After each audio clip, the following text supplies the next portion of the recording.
बेवफाई हो सुन सनम हर जाई हो।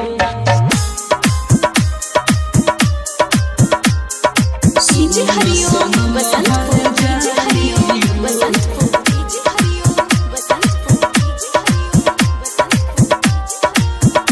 हर जाई हो। कोइलू काहे हमसे बेवफाई हो सुन सनम हर जाई हो।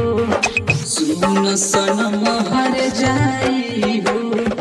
कोइलू काहे हमसे बेवफाई हो सुन सनम हर जाई हो।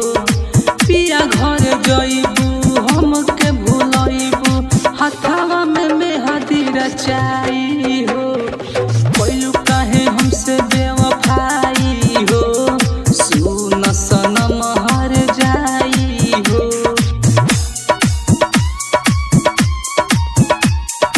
सुन सनम हर जाई हो।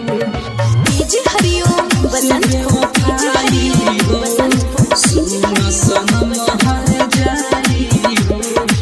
माटी कोड़ाई कल बारात तोहर आई मंगिया में सेनुरा हो पियावा लगाई।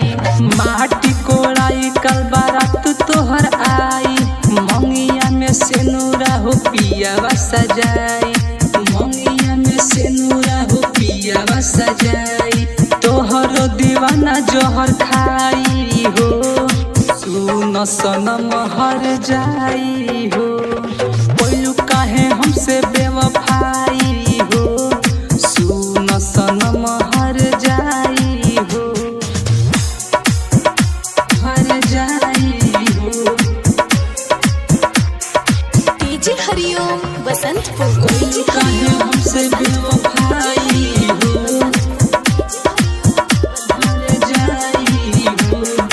अनुज पटेलावा के दिल तोड़ी जइबू पियावा के साथे जिंदगी बितइबू।